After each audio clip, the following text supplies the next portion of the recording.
Assalamualaikum warahmatullahi wabarakatuh. Sahabatku dimanapun berada, berjumpa lagi dengan kami di sini di channel yang sama ya sahabat. Kebetulan malam hari ini kami tidak melakukan meditasasi seperti biasanya. Saya mau lebih banyak bertanya ini kepada Gus Iman. Sebelum saya banyak bertanya sama Gus Iman, terlebih dahulu saya tidak ada salahnya menyapa panjenengan semua di rumah. Semoga panjenengan selalu diberi kesehatan serta rizki yang melimpah. Amin ya robbal alamin. Di samping saya sudah ada Gus Iman. Assalamualaikum Gus Iman. Waalaikumsalam warahmatullahi wabarakatuh. Sehat Gus Iman? Alhamdulillah atas berkah dari Allah. Insya Allah sehat selalu. Pada malam hari ini kita tidak melakukan meditasasi Gus Iman. Iya, iya. Saya mau lebih banyak bertanya nih kepada Gus Iman. Silakan. Ya, mungkin penasaran saya, mana tahu menjadi penasaran para penonton juga ini Gus Iman. Iya, iya, iya. Monggo, monggo. Begini Gus Iman, kita kan selalu sering akhir-akhir ini meditasasi terkait alam kayangan, Gus. Setiap makhluk yang turun dari kayangan, Gus, itu menggunakan bahasa, kalau kita bilang bahasa Jawa, Gus. Seperti Mbah Batur, seperti Ki Ageng Asmokawilang. Apakah bahasa di kayangan itu memang seperti itu, Gus? Oke, ya.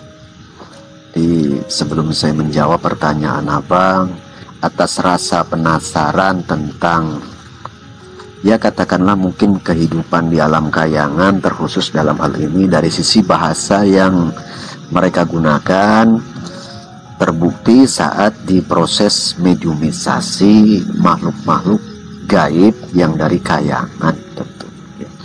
Sebelum itu mungkin saya perlu menyapa sahabatku semua dimanapun berada, terutama para subscriber setia kita tentunya kan di sini. Ya, saya doakan semoga panjenengan semua senantiasa dalam genangan, naungan, ridho dan keberkahan dari Allah Subhanahu wa Ta'ala. Amin ya Allah ya mujibas sa'ilin. Jadi terkait pertanyaan Abang, sejak kapan bahasa yang dipakai oleh makhluk gaib di alam kayangan secara konotasinya fakta saat mediumisasi itu kan menggunakan bahasa Jawa begitu ya.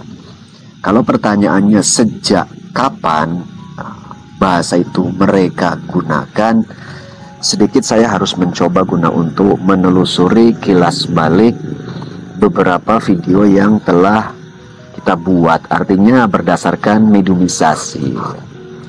Dulu insya Allah kita pernah bertanya kepada beliau Ki Ageng Asmokawilang terkait bahasa yang mereka gunakan.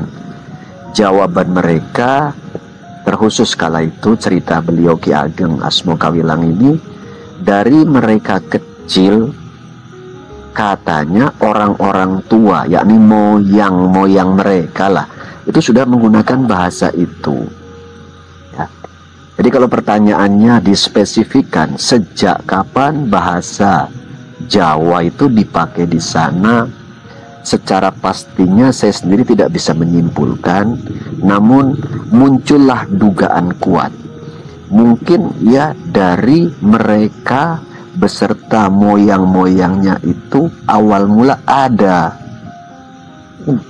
Jadi sudah cukup lama sekali, Gus. Ya, kalau dibilang cukup lama, iya, mungkin bukan lagi cukup lama. Memang sudah sangat lama artinya. Karena dari pengakuan umur yang disampaikan terkhusus beliau Ki Ageng Asmokawilang saja itu kurang lebihnya kalau teringat 50 ribuan tahun. Sedangkan untuk sekelas Mbah Batur saja itu jauh lebih tua. Apalagi orang tua daripada Mbah Batur. Nah begitu kan? Kan sudah keluar di beberapa video. Ya. Benar. Kadang-kadang orang tua Mbah Batur itu berkenan hadir untuk ya mungkin melengkapi, kepingin menyapa kita semua begitu. Yakni kita sendiri tidak lagi bisa memperkirakan atau menghitung umur daripada orang tua beliau Mbah Batur. Ya seperti itu. Saya coba untuk bantu sedikit ilustrasikan kepada abang. Ya. Begini. Apakah bahasa itu identik dengan bahasa Kayangan? Ya. Jadi saya harus sedikit menyimpulkan berdasarkan sedikit yang saya pahami. Ya.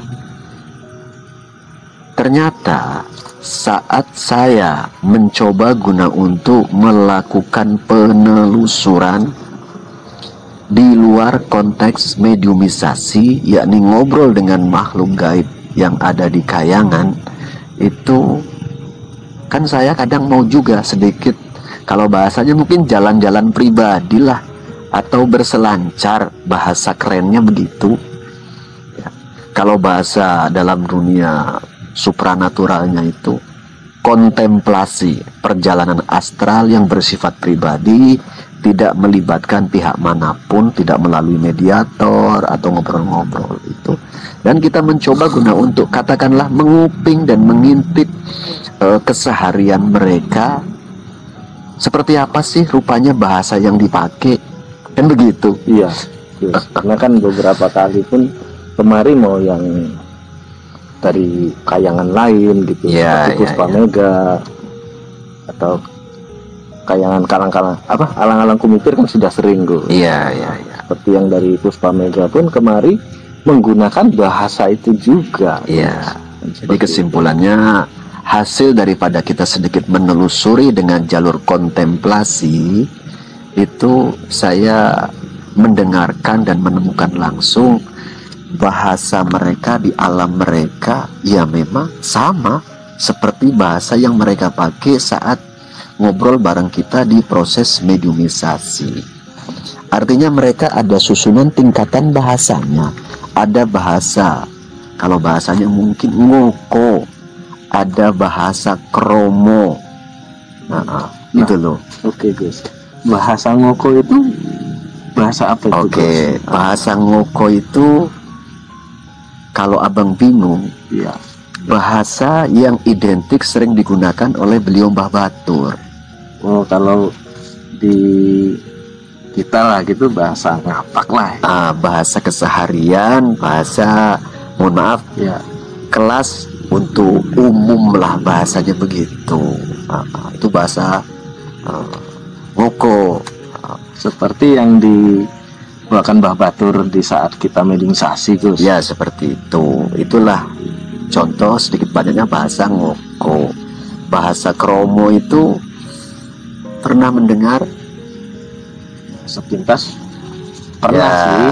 Contoh saya ilustrasikan dan kita ingat balik waktu awal-awal mula Jolo Mustiko datang menghadap saya, dia menggunakan bahasa itu.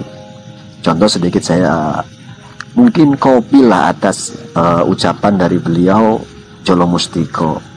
Nyuwun pangapunten Den Bagus, kulo Eyang Jolo Mustiko datang menghadap.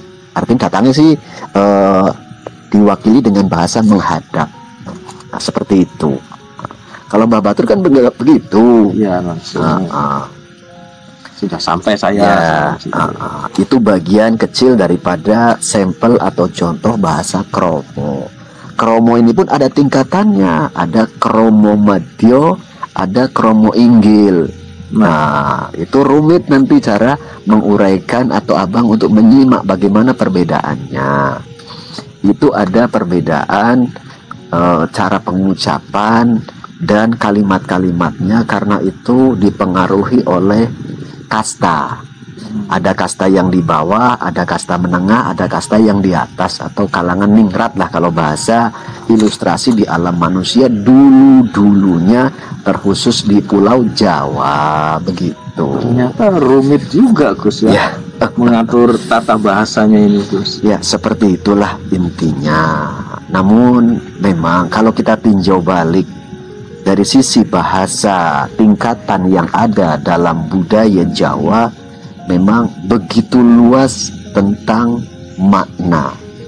Artinya bahasa Jawa ini kalau ditelusuri, difahami dengan detail, dengan seksama, itu sangat kaya makna. Seperti itu. Beda dengan bahasa-bahasa yang lain, ya. Sesuai yang saya pahami contohnya, gitu loh. Jadi intinya ya seperti itulah hasil daripada sedikit kontemplasi saya di luar proses mediumisasi guna untuk mencari tahu bahasa yang mereka gunakan di alam mereka ternyata seperti itu. Jadi wajar dong bila mana dulu Ki Ageng Asmo Kawilang menerangkan sejak kapan bahasa itu dipakai. Ya, dari dia atau beliaunya masih kecil sudah menggunakan bahasa itu. Artinya orang tua beliaunya pun sudah menggunakan bahasa itu. Kebetulan, entah faktor kebetulan atau memang ada kompilasi atau korelasi lah begitu, kebetulan serupa dengan bahasa Jawa, kan begitu. Saya orang dari Jawa dan saya orang Jawa, kebetulan sedikit banyaknya memahami bahasa tersebut. Jadi kalau untuk saya pribadi tidaklah begitu kesulitan guna untuk menyesuaikan, ya, menyesuaikan dengan beberapa tingkatan-tingkatan bahasa yang kadang ada saat diproses mediumisasi. Mbah Batur karakternya menggunakan bahasa nggak boso atau ngoko bahasanya, begitu loh. Kalau macam yang lain kadang ada tingkatan di atasnya lagi dalam rangka mungkin ya mereka kebiasaannya seperti itu. Pertanyaannya begini, mungkin kalau abang penasaran, apakah saat Mbah Batur itu menggunakan bahasa seperti itu, apakah bisa sedikit disimpulkan Mbah Batur itu tidak bisa menggunakan bahasa kromo? Saya yakin bisa. Saya yakin bisa. Namun beliau itu lagi memposisikan katakanlah yang sepuh atau yang lebih tua daripada yang lain, itu dia ngomongnya ya udah nggak perlu bahasa, nggak perlu pakai kromonggil karena kepada yang di bawahnya. Namun kalau bisa yang di bawahnya, kelasnya itu atau umurnya atau statusnya, berusahalah menggunakan bahasa yang ya katakanlah bersifat kromo, mau kromo madyo ataupun kromo inggil, dalam rangka menghargai sosok yang lebih tua atau lebih sepuh. Cara pengaturan bahasa di Jawa seperti itu yang saya paham. Seperti itu Gus ya. Ya. Jadi gitu sahabatku semua ya. Mana tahu panjenengan pun ada rasa penasaran ataupun ya bertanda tanya terkait beberapa mediumisasi dengan beberapa makhluk gaib dari kahyangan, ya. Tentunya itulah sedikit yang mungkin perlu dan bisa saya sampaikan. Sebetulnya kalau saya ceritakan seperti apa sih hasil keseluruhan dari kontemplasi pribadi saya saat memantau ke sana, itu sebetulnya mungkin gak habis dibahas berpuluh-puluh jam. Nah, ini ada yang mau saya tanyakan. Iya, silakan. Setiap yang dari kayangan kita mediumisasi di sini, mereka menggunakan unggah-ungguh dan sopan santun sebegitunya, Gus. Iya. Apakah di sana juga mereka seperti itu, Gus? Ya, salah satu hasil daripada tinjauan saya lewat kontemplasi di sana mereka seperti itu. Ya.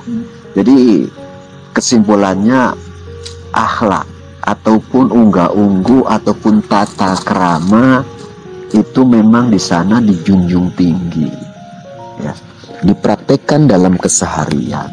Maka sebetulnya macam Bang Akmal ataupun yang lainnya, kalian harus bisa mengambil sisi ibroh, benang merah yang positif. Anggap itu menjadi sebuah cermin, ya.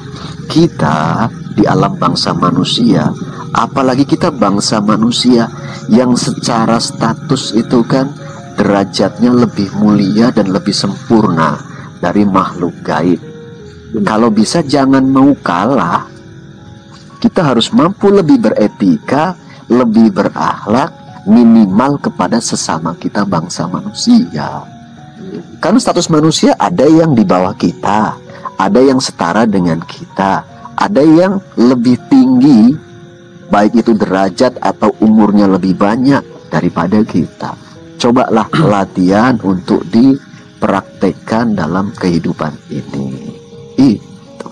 Karena seperti ini Gus, Ya, sahabat kan ada juga di kolom komentar. Ternyata makhluk yang turun dari kayangan, tata keramanya begitu sopan, seperti itu Gus. Rasanya wajar-wajar saja. Mungkin beliau penonton kita yang bertanya di kolom komentar atau memperhatikan video tersebut lantas memberikan komentarnya di kolom komentar, beliaunya mengerti apa itu si tata krama. Nah, mungkin beliaunya biasa mempraktekkan kebiasaan itu dalam kehidupan sehari-hari. Wajar dong bila mana beliau yang berkomentar, saya acungi jempol. Panjenengan semua mengerti yang namanya tata krama. Saya doakan semoga panjenengan bisa juga mengamalkan etika tata krama dalam kehidupan ini. Kalau dalam Islam itu kan akhlak. iya. Ya, seperti itu. Sebetulnya tidak lari dari jalur Islam. Ya. Apa contohnya? Di Islam, intisari Rasulullah diturunkan atau diutus itu kan guna untuk menyempurnakan akhlak. Innama bu'istu liutammima makarimal akhlak. Seperti itu. yakni akhlak. Maka yang saya pahami saja dulu pesan-pesan guru kami, guru saya, guru-guru besar saya lah ya, berpesan, kalau kalian itu nantinya bisa menyerap keilmuan atau ilmu pengetahuan, kalau ilmu kalian nantinya 1 on, upayakan minimal akhlak kalian itu 2 on. Itu minimal, bro. Iya, jadi harus 2 kali lipat supaya tidak timbul arogan, tidak timbul ego, tidak timbul sombong. Kalau ilmu kalian 1 kilo, upayakan minimal 2 kilo lah akhlak kalian. Syukur-syukur ilmu 1 kilo, akhlaknya 10 kilo. Nah begitu loh, itu lebih bagus ya. Dalam Islam pun diperintahkan hablum minallah wa hablum minan nas. Berbuat baiklah kepada Allah dan jangan lupa berbuat baiklah juga kepada bangsa manusia atau sesamanya. Ya. Begitu. Artinya seperti ini, Gus. Di balik tata krama bahasa dibarengi dengan tata kesopanan yang bagus gitu. Ya. Jadi bahasa itu kan penempatannya di ucapan, sedangkan itu harus keluar dari rohani kita, jiwa kita, hati kita, dipraktekkan oleh perbuatan kita. Kalau bisa perbuatan kita selaras dengan ucapan kita, begitu. Maka ya itulah layak dong bagi manusia yang mampu seperti itu. Allah sematkan menjadi hamba yang sempurna, begitu loh. Iya, yakni luar dalam ada etika, ada akhlak, didasari keilmuan, begitu. Apalagi yang kepingin dipertanyakan, saya kasih ruang dan waktu. Katakanlah sesi ini sesi tanya jawab sajalah ya. Kalian bertanya, saya mencoba sedikit menjawab sesuai apa yang saya pahami. Semoga apa sedikit jawaban saya bisalah menambah wawasan, pengetahuan kita semua tanpa terkecuali diri saya, seperti itu. Tadi saat Gus Iman berkontemplasi di kayangan lah kita. Iya. Selain bahasa, kemudian tata krama, bagaimana kehidupan di alam kayangan itu, Gus? Oke. Kan tentunya Gus Iman bisa melihat sih. Jadi kalau pertanyaan abang, bagaimana sih kehidupan mereka di sana? Ya, perlu saya luruskan dulu. Kontemplasi saya itu tidak bersifat lama. Itu. Maka dari itu tidak mungkin saya memantau kehidupan mereka minimal 1 kali 24 jam. Itu tidak. Hanya sekilas saja. Mungkin hanya sekian puluh menit atau ya paling lamanya hanya sekian jam di tempat-tempat tertentu pun. Ya, sebetulnya aktivitas mereka di sana itu ya nggak jauh beda dengan kehidupan kita, tergantung kasta mereka. Yang kasta mereka hanya warga biasa, ya selayaknya warga biasa. Tetap yang warga biasa saja di sana mengedepankan pergaulan dengan menjunjung tinggi etika atau akhlak sopan santunnya. Yang kastanya lebih tinggi atau selaku mungkin posisinya raja ataupun punggawa atau sesepuh atau guru besar. Contoh kan guru besar salah satunya yang sudah beberapa kali hadir itu guru besar daripada Padepokan Daruwulan, yakni beliau Ki Ageng Asmokawilang, yang di sana muridnya itu saya sendiri susah untuk menghitungnya, terlalu banyak. Iya, ribuan murid-muridnya. Ada yang memang muridnya itu ya laki-laki dan perempuan, walaupun dari golongan makhluk gaib begitu. Seperti itu. Iya, muridnya terlalu banyak.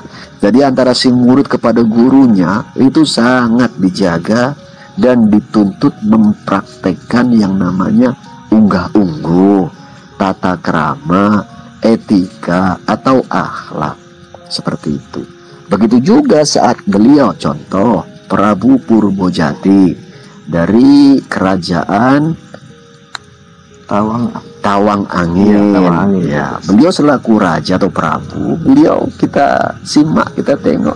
Ya, bagaimana selaku pemimpin atas bawahannya dan bagaimana bawahannya bersikap kepada beliaunya selaku rajanya. Atau di Kayangan Puspomego, ya, beliau Dia Ayu atau Puspo Ayu, beliau punya bawahan banyak, ya. Ya seperti itu, halayak ratu begitu loh, di kerajaan Kayangan Puspomego, bawahan bidadari. Ya, ratu bidadari begitu. Jadi ya seperti itulah intinya. Di sana ternyata menjaga betul etika atau akhlak atau sopan santun begitu. Jadi memang Bang Akmal jauh berbeda dengan, mohon maaf, makhluk gaib sekelas kuntilanak, genderuwo, tuyul, banaspati, mungkin wewe gombel, mungkin genderuwo, mungkin siluman-siluman yang lain jauh berbeda. Yang sering kita mediumisasi. Ya, contohnya seperti itu. Jauh berbeda. Selain di konteks mediumisasi makhluk-makhluk gaib yang di bumi, kita pun kadang-kadang kontemplasi untuk memantau kehidupan mereka. Jadi gitu sahabatku semua ya. Mudah-mudahan sedikit apa yang dipertanyakan oleh anggota saya di sini bisa panjenengan simak arahnya kemana, dan sedikit jawaban dari saya bisa ya katakanlah mengobati sedikit rasa penasaran atas kehidupan makhluk gaib terkhusus yang di Kayangan atau di angkasa sana. Itu sahabat. Intinya secara keseluruhan mereka dibedakan oleh kasta. Seperti itu ya. Mudah-mudahan sedikit jawaban ini bisa dimengerti, difahami. Bila mana ada yang kurang komplit, nanti di lain kesempatan bisa kita sambung. Dan silakan Bang Akmal bertanya, atau panjenengan semua sahabatku semua ya, kalau kiranya kepingin bertanya, silakan pesan panjenengan, tinggalkan di kolom komentar atas video ini. Mana tahu nanti bisa saya bantu guna untuk sedikit uraikan, atau kami pertanyakan langsung kepada pihak-pihak makhluk gaib yang dari Kayangan sana. Kurang dan lebihnya mohon maaf. Bila mana ada perbedaan atas apa yang saya sampaikan dari kalangan para ahli di luaran sana, saya pribadi harus menjunjung tinggi perbedaan yang ada dan harus siap guna untuk menghormati perbedaan tersebut. Begitulah ya. Oke, terima kasih Gus atas waktunya. Sama-sama ya. Oke sahabat, mungkin ini saja tanya jawab kita kepada Gus Iman. Intinya lebih banyak bertanya kepada yang lebih mengerti sahabat. Mungkin ini saja perjumpaan kita pada malam hari ini. Lebih kurang saya mohon maaf. Wabillahi taufik wal hidayah. Assalamualaikum warahmatullahi wabarakatuh. wabarakatuh. Waalaikumsalam. Terima kasih Gus Iman, semoga channelnya makin berjaya. Terima kasih Gus Iman, semoga channelnya makin berjaya. Terima kasih Gus Iman atas souvenirnya. Terima kasih Gus Iman atas souvenirnya, semoga channelnya makin berjaya.